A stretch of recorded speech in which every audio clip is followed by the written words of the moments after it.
Hey guys, welcome to my video.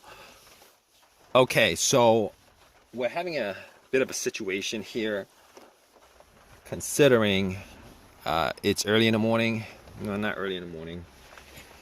Anyway, I can't get my car started, so I can't do what I normally do. So basically, I got up, I went to my car, tried to get it started, and guess what? It won't start. So not only won't it start, it won't crank. All right, so this is a no start, no crank situation. Every time I try to start it, I hear a click.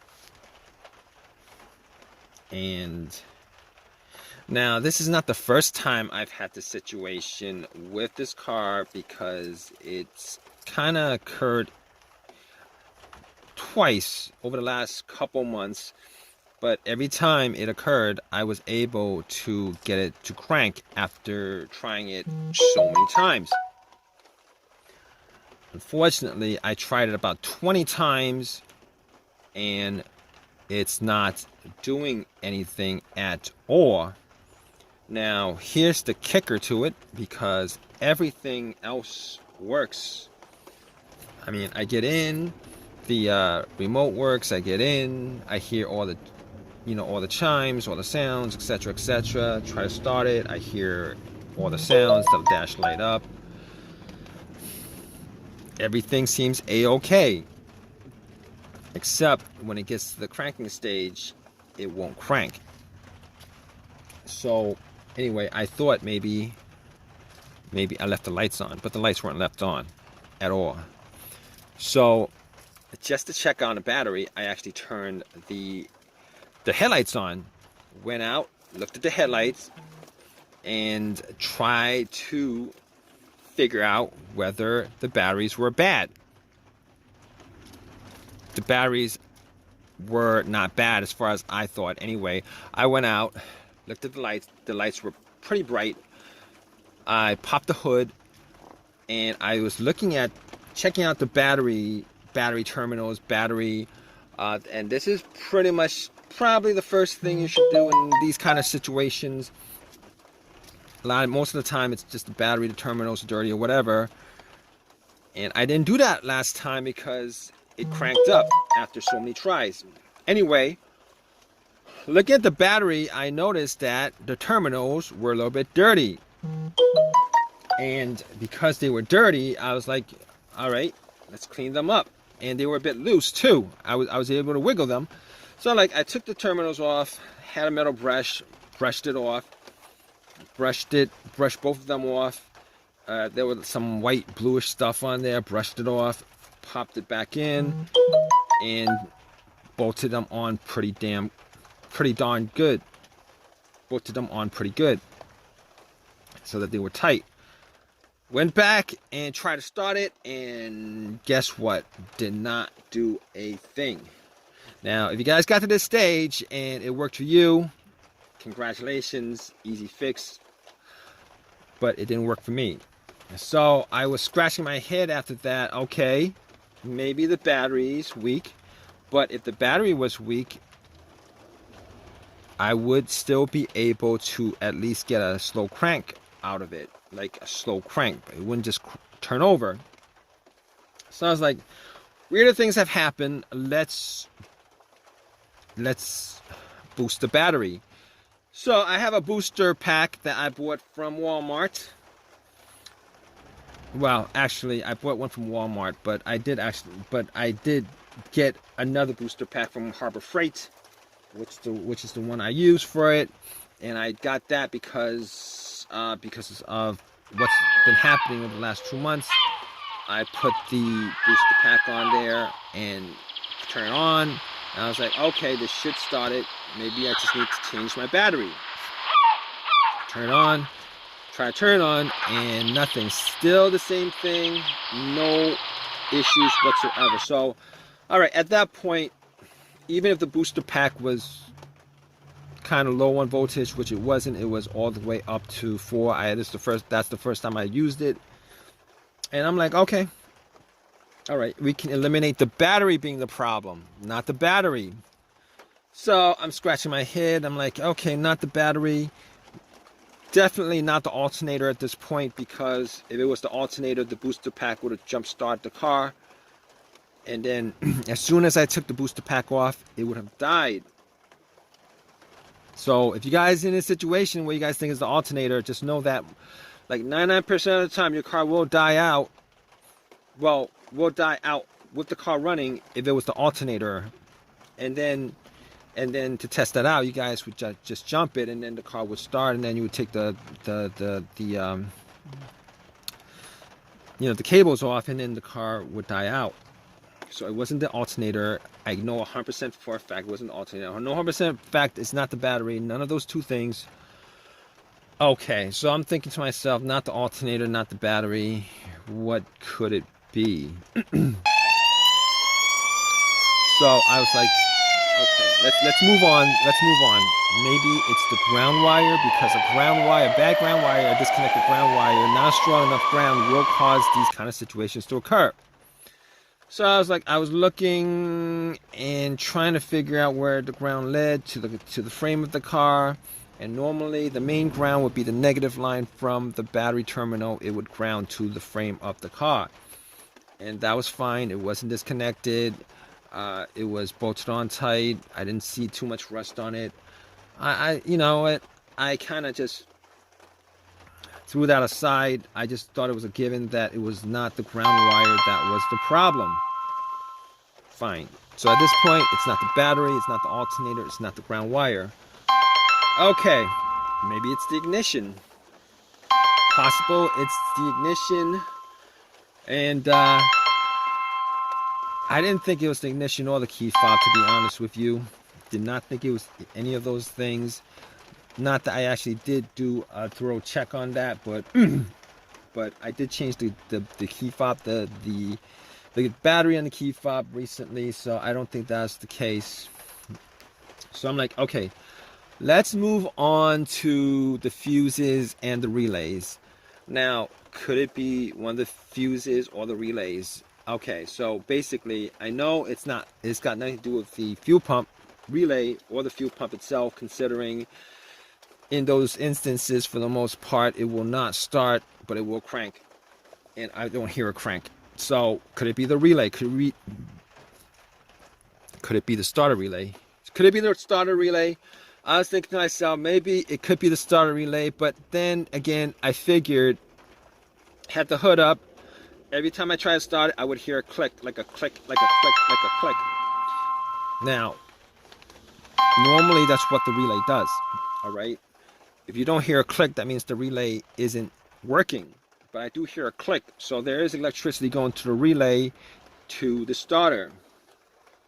And I'm thinking to myself, all right. So it's probably not the relay. So moving on, I cancel that out, not the relay. If you hear it clicking, every time you try to turn it on, it'll click once. Probably not the relay. So I'm thinking to myself, could be a fuse. Could it be a fuse? Could it be a fuse? Okay, what are the possibilities that it's a fuse? Now, just going off the top of my head, I've had a couple instances where a fuse caused a car not to start. A car that I had not to start.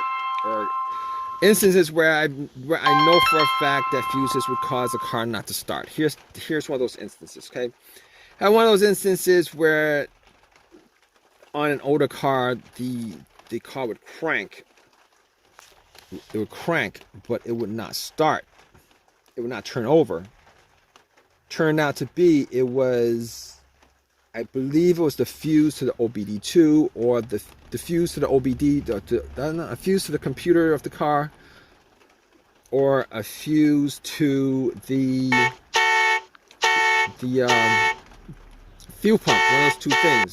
Change the fuse up, car start right off. But this is not one of those situations, because I hear no crank at all.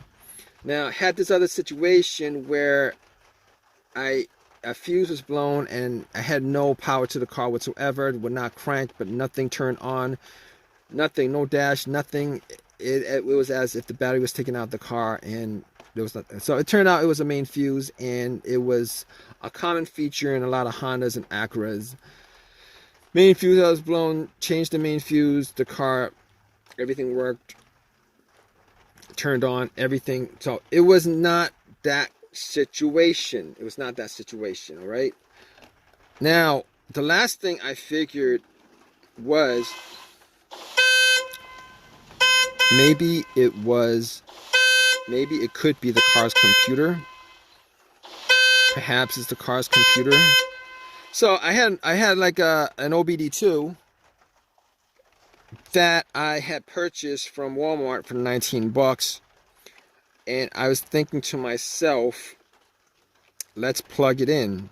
Because I know for a fact that OBD2 will not tell you these no starts issues. Not a regular one anyway. For the most part, most OBD2 that you buy, unless it's like those $2,000 OBD2s or whatever. Anyway, I had this little $19 computer OBD2 that I bought from Walmart. If you guys don't know what that is, it's the little computer that hooks up to your car's computer, and normally there's a slot under the steering wheel or the driver's side compartment under there. You could plug it in, and then you could do your little test. Plugged it in, and I was hoping that it wasn't the car's computer, because that would be a bigger issue than any of those other issues, because then you'd have to change out the computer and all that crap and trying to figure out like which wire is the problem, short, whatever. Anyway, I was like, let's plug it in and see if it gives me anything. And it did give me, it plugged in, it connected, it ran its little test. Nothing came up, no codes, nothing on there came up. It says no codes, and at that point I was like, okay. I assumed at that point that it was probably the starter that was the problem. So I had to do some work as far as figuring out whether it was a starter that was the problem. I did take off the relay, did the pin test. If you guys don't know what the pin test is, you guys can do a direct jump on the starter from the relay socket. There are videos on it. I did that test, and it did not jump. The starter did not do a single thing. And I was 99% sure it was a starter. 99% sure it's a starter. Rule out everything else. And I did eventually take a fuse tester, test out all the fuses, and it wasn't any of the fuses, not the relay. And I eliminated pretty much everything. I didn't do the whole ignition thing. But anyway. So I knew it was probably the starter. Went and did some work on it. Took out everything, got to the starter. Just to triple check it, I actually put a line to the solenoid terminal of the starter, try to jump it directly, and it didn't do anything. So at that point I knew it was starter. Took it out, went to AutoZone, had them test it out a fourth time. Definitely it was the starter that was the problem. And here's the thing. Here's why I didn't jump on it being a starter problem in the beginning. I didn't jump on it being a starter problem in the beginning, pretty much because the starter was swapped out about a year ago, and it was a rebuilt starter. And I was very disappointed in it because I only put in like 10,000 miles on the vehicle after the starter was replaced. Anyway, they gave me another one. It was 100% warranted, and got that, popped it in, put everything back, popped it in, and just before I put everything back in, I actually did a test on it, make sure it cranked. It did crank. Turned the car on, and it cranked up just like that. Bam, bam, bam. It worked out all good.